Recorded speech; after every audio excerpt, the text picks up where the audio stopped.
அல்ஹம்துலில்லாஹி ரபில் ஆலமீன். அல்லாஹும்ம ஸல்லி அலா முஹம்மதின் வ ஆலி முஹம்மதின் வபாரிக் வசலிம் அலைஹி. அஸ்ஸலாமு அலைக்கும் வரஹ்மத்துல்லாஹி வபரகாத்துஹு. வெல்கம் டு வாய்ஸ் ஆஃப் ஈமான். எல்லாரும் எப்படி இருக்கீங்க? நல்லா இருக்கீங்களா? அல்ஹம்துலில்லாஹ். அல்லாஹ் சுப்ஹானஹு வ தஆலா உங்களுக்கு நீண்ட ஆயுளையும் ஆரோக்கியத்தையும் வழங்க வேண்டும் என்று துவா செஞ்சு ஆரம்பிக்கிறேன். நாட்களிலேயே மிக சிறந்த நாளான ஜும்மா நாள் என்று இந்த நாளில் முழு ரஹ்மத்தும் பரக்கத்தும் பாக்கியமும் நம் அனைவருக்கும் கிடைக்க வேண்டும் எனவும் துவா செஞ்சுக்கிறேன். அனைத்து படைப்பினங்களையும் விட மேலான ஒரு படைப்பு மனித இனம். அதனால தான் அல்லாஹ் சுப்ஹானஹு வ தஆலா ஆதம் அலைஹிஸ்ஸலாம் அவர்களை படைச்சிட்டு மலக்குமார்களை பார்த்து என்ன செய்ய சொன்னால் சஜிதா செய்ய சொன்னான். சஜிதா என்பது அல்லாஹிற்கு மட்டுமே உரிய ஒரு வணக்கம். அந்த சஜிதாவை மலக்குமார்களை பார்த்து சொல்கிறான். ஆதம் நபிக்கு இது மாதிரி சஜிதா பண்ணுங்க சொல்லிட்டு. மலக்குமார்கள்லாம் யார்? நெருப்பால் படைக்கப்பட்டவங்க, ஒளியால் படைக்கப்பட்டவங்க. அவங்க 24 மணி நேரமும் அல்லாஹிற்காகவே வாழ்பவர்கள். சாப்பாடு இல்லை, தூக்கம் இல்லை, எதுவுமே இல்லை. அல்லாஹ்வை வணங்குவதற்காக மட்டுமே படைக்கப்பட்டவர்கள் அவர்கள். மனசில் எந்த கள்ள கபடம் எதுவுமே அவங்களுக்கு இருக்காது. பொறாமை அந்த மாதிரி எந்த நஞ்சும் இருக்காது அவங்க மனசில். அவங்கள பார்த்து அல்லாஹ் சொல்கிறான், இது மாதிரி நீங்கள் சஜிதா பண்ணுங்கண்டு. அவங்களும் உடனே கட்டுப்படுறாங்க அல்லாஹ்வின் வார்த்தைக்கு. அல்லாஹின் வார்த்தைக்கு என்றைக்குமே அவங்க மாறு செய்ய மாட்டாங்க, சஜிதா செய்கிறாங்க, இப்லீஸை தவிர. அதனால தான் இப்லீஸ் இன்றைக்கி நமக்கு ஒரு பெரிய ஒரு எதிரியாக இருக்கிறான். இப்லீஸ் மூலமாக அல்லாஹ் சுப்ஹானஹு வ தஆலா நமக்கு ஒரு பெரும் சோதனையை ஏற்படுத்தி தந்திருக்கிறான். இப்லீஸ் இல்லைன்னா இந்த உலகத்தில் நம்மளால் சந்தோஷமாக வாழ்ந்திருக்க முடியும், எந்த கேள்வி கணக்கும் இருக்காது. ஆனால் அப்படி இருக்கக்கூடாது என்பதற்காக தான் இப்லீஸை அல்லாஹ் உருவாக்கி நமக்கு ஒரு எதிரியாக வச்சுட்டான். எல்லாமே திட்டமிட்ட ஒரு விஷயந்தான். அல்லாஹ் ஏற்கனவே பிளான் பண்ணிட்டான், இப்படிலாம் நடக்கணும், இந்த மாதிரி நடக்கணும் சொல்லிட்டு. இது எல்லாமே அல்லாஹ்வின் செயல். அந்த அளவுக்கு அல்லாஹ்விற்கு மனிதர்களை பிடிக்கும். அதனால தான் மனிதன் எவ்வளவு தவறு செஞ்சாலும் திரும்ப திரும்ப மன்னிச்சுக்கிட்டே இருக்கான். மனிதனை அல்லாஹ் படைச்சான், இந்த உலகத்தை ஃபுல்லாக வசப்படுத்தி தந்தான். ஆனால் மனிதன் என்ன செய்கிறான்? நன்றி கெட்டவனாக இருக்கின்றான். அல்லாஹ் நினச்சா ஒரு நொடி போதும், இந்த உலகத்தை அப்படியே அழிச்சிருவான். முழுக்க முழுக்க அல்லாஹ்வை வணங்கக்கூடியவர்களாக உருவாக்கலாம். ஆனால் அவன் அப்படி செய்யலை, பொறுமையாக இருக்கிறான். பொறுமைனா எந்த அளவுக்கு பொறுமை? ஆதம் அலைஹிஸ்ஸலாம் அவர்கள் படைக்கப்பட்ட நாள் முதல் இன்று வரை எத்தனை வருஷம் ஓடிடுச்சு, அப்பவும் அல்லாஹ் பொறுமையோடு இருக்கிறான். திரும்ப திரும்ப திரும்ப நமக்கு சான்ஸ் தந்துக்கிட்டே இருக்கிறான். ஒவ்வொரு நபிமார்களையாக அனுப்பி வச்சு நமக்கு உபதேசத்தை செய்ய சொன்னான். அவ்வளவு வாய்ப்புகளை அல்லாஹ் வாரி வழங்கினான். ஆனால் மனிதன் என்றைக்குமே நன்றி கெட்டவன் தான். மறுபடியும் தவறு செஞ்சுக்கிட்டே தான் இருப்பான். மனிதன் பலகீனமாகத்தான் படைக்கப்பட்டுள்ளான். நிச்சயமாக அவன் தவறு செய்வான். ஆனால் அந்த தவறிலே நிலைத்து விடாமல் அதிலிருந்து மீண்டு வருபவன் தான் வெற்றியாளன். அவனை தான் அல்லாஹ் நேசிக்கின்றான். அதற்கேற்ற மாதிரி தான் மறுமையில் கூலி கொடுக்கப்படும். இந்த உலக வாழ்க்கை நிரந்தரம் இல்லாதது, மறுமையே நிரந்தரமானது. அதை நல்லா மனசில் வச்சுக்கிட்டு இந்த உலக வாழ்க்கையை நல்லா அனுபவிச்சுக்கிங்க, கூடவே மறுமைக்கானதும் சேர்த்து வச்சுக்கிங்க. இந்த உலகத்தில் நமக்கு பல பிரச்சனைகள் வரும். நாம் கஷ்டப்படுவதை பார்த்து அல்லாஹ் வேடிக்கை பார்க்கல, ஒரு விஷயத்த அழுத்தி சொல்கிறான். என்கிட்ட கேளுங்க, எதுவாக இருந்தாலும் என்னிடம் உதவி தேடுங்க, நான் உங்களுக்கு உதவி செய்கிறேன்னு சொல்லிட்டு அல்லாஹ் ஒரு விஷயத்த சொல்கிறான். அதை நாம் நல்லா இறுக பிடிச்சிக்கணும். அதுதான் துவா. துவாக்களின் மூலமாக அல்லாஹ்விடம் அதிகமாக உதவி தேட வேண்டும். இப்போ துவா நம்ம செய்யும்போது நிச்சயமாக நம்மளுடைய கஷ்டங்கள் தீராமல் இருக்கவே இருக்காது. நாம் கேட்டது கிடைக்கும். ஒரு நாள் இல்லைன்னா ஒரு நாள் நிச்சயமாக கிடைக்கும், பதில் கிடைச்சே ஆகும். துவாக்களுக்கு 5 வேளை தொழுகை இருக்குல்ல, அதை சரியான அந்த குறித்த நேரத்தில் தொழுதுட்டு நீங்கள் துவா செஞ்சாலே உங்களுடைய பிரச்சனைகள் கஷ்டங்கள் எல்லாமே தீரும். அது உண்மையான ஒரு விஷயம். அதிலும் குறிப்பிட்ட சில நேரங்களை அல்லாஹ் தந்திருக்கிறான். அந்த நேரங்களை நாம் துவா செய்யும் போது தடை இல்லாமல் கபுலாகும். ரொம்ப நாள்லாம் நம்ம வெயிட் பண்ண தேவையில்லை, உடனே நிறைவேறும். அதில் நமக்கு டெய்லியும் வாரம் வராமடி ஒரு 2 நேரங்களை நான் சொல்கிறேன். நிறைய நேரங்கள் இருக்குது, இருந்தாலும் இந்த 2 நேரங்களை சொல்கிறேன். எல்லாருக்கும் ஈஸியான நேரங்கள். ஒன்று, தஹஜுத் நேரம்.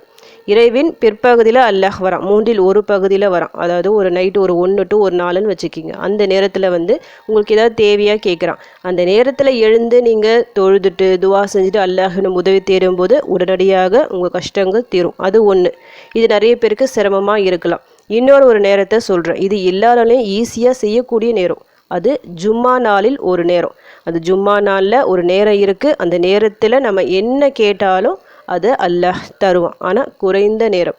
அந்த நேரம் ஒரு 2 நேரம் சொல்லிட்டு சஹீஹான ஹதீஸ்களில் வந்திருக்கு. ஒன்று, ஜும்மா தொழுகையில் இன்னொரு நேரம் அசர் டு மஹ்ரிப் அந்த நேரம். அதனால தான் நம்ம சேனலில் அசருக்கு பிறகு ஓதுங்க சொல்லிட்டு நிறைய சிறப்பான துவாக்களை நான் போட்டுட்டு வரேன். அந்த சிறப்பான துவாக்களை கொண்டு நீங்கள் உதவி செய்யும்போது இன்ஷால்லா உங்கள் கஷ்டங்கள் பிரச்சனைகள் எல்லாம் தீரும்.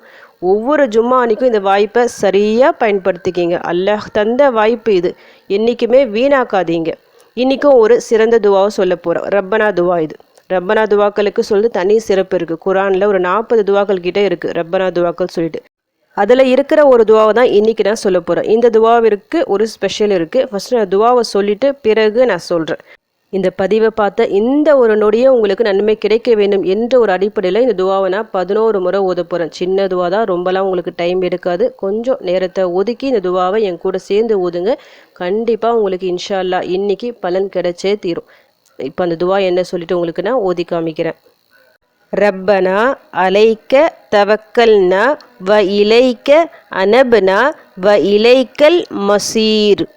ரப்பனா அலைக்க தவக்கல்னா வ இலைக்க அனப்னா வ இலைக்கல் மசீர். ரப்பனா அலைக்க தவக்கல்னா வ இலைக்க அனப்னா வ இலைக்கல் மசீர். ரப்பனா அலைக்க தவக்கல்னா வ இலைக்க அனப்னா வ இலைக்கல் மசீர். ரப்பனா அலைக்க தவக்கல்னா வ இலைக்க அனப்னா வ இலைக்கல் மசீர். ரப்பனா அலைக்க தவக்கல்னா வ இலைக்க அனப்னா வ இலைக்கல் மசீர். ரப்பனா அலைக்க தவக்கல்னா வ இலைக்க அனப்னா வ இலைக்கல் மசீர். ரப்பனா அலைக்க தவக்கல்னா வ இலைக்க அனப்னா வ இலைக்கல் மசீர். ரப்பனா அலைக்க தவக்கல்னா வ இலைக்க அனப்னா வ இலைக்கல் மசீர். ரப்பனா அலைக்க தவக்கல்னா வ இலைக்க அனப்னா வ இலைக்கல் மசீர். ரப்பனா அலைக்க தவக்கல்னா வ இலைக்க அனப்னா வ இலைக்கல் மசீர். எங்கள் இறைவா, உன்னையே முற்றிலும் சார்ந்திருக்கிறோம். எதற்கும் நாங்கள் உன்னையே நோக்குகிறோம். மேலும் உன்னிடமே எங்கள் மீளுதலும் இருக்கிறது. இந்த துவாவிற்கு ஒரு சிறப்பு இருக்குன்னு சொன்னல, அந்த சிறப்பு என்னன்னா, நம்முடைய காரியங்கள் என்ன இருந்தாலும் சரி அல்லாஹ்விடம் நாம் ஒப்படைக்கும் போது அதனுடைய முடிவு மிக சிறப்பாக இருக்கும். அந்த காரியம் சின்னதாக இருக்கட்டும் இல்லை பெருசாக இருக்கட்டும், எதுவாக இருந்தாலும் சரி மனசில் நியத்து வச்சுக்கிங்க.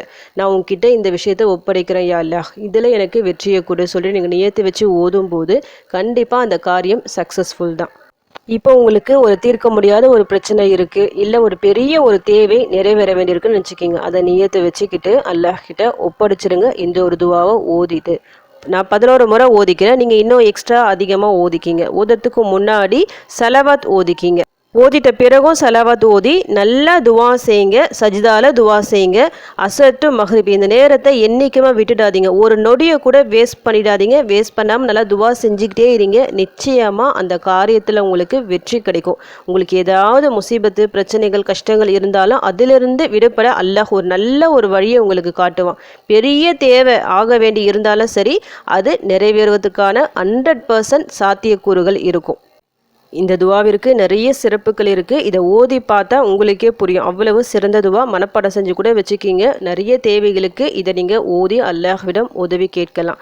பொருள் அந்த தமிழ் மீனிங் நான் போட்டிருக்கேன் பார்த்தீங்களா, அதை நல்லா ஒரு முறை படித்து பார்த்துக்குங்க. இந்த துவாவை நம்ம இதுக்காக தான் ஓதுறோம் சொல்லிவிட்டு நல்லா உள்வாங்கிட்டு ஓதுங்க. இன்ஷா அல்லாஹ் உங்களுடைய அனைத்து காரியத்திலும் வெற்றி கிடைக்கும். உங்கள் கஷ்டங்கள் பிரச்சனைகள் எல்லாமே நீங்கும். உங்கள் கஷ்டங்கள் பிரச்சனைகள் எல்லாம் நீங்கி அல்லாஹ் சுப்ஹானஹு வ தஆலா ஈருலகிலும் உங்களுக்கு வெற்றி தரணும் சொல்லிட்டு உங்களுக்காக நானும் துவா செஞ்சுக்கிறேன். எனக்காகவும் என் குடும்பத்திற்காகவும் நீங்களும் துவா செஞ்சுக்கிங்க. அல்ஹம்துலில்லாஹ். இந்த வீடியோ உங்கள் எல்லாருக்கும் யூஸ்ஃபுல்லாக இருந்துக்கும்னு நினைக்கிறேன். நீங்கள் தெரிஞ்ச இந்த விஷயத்தை மற்றவங்களுக்கும் எத்தி வைங்க. இதன் மூலம் அவர்களும் பலனடையலாம். இன்ஷா அல்லாஹ். அடுத்த பதிவில் சந்திக்கலாம். ஜஸக்கல்லாஹு கைரன் கசீரா. அஸ்ஸலாமு அலைக்கும் வரஹ்மத்துல்லாஹி வபரகாத்துஹு.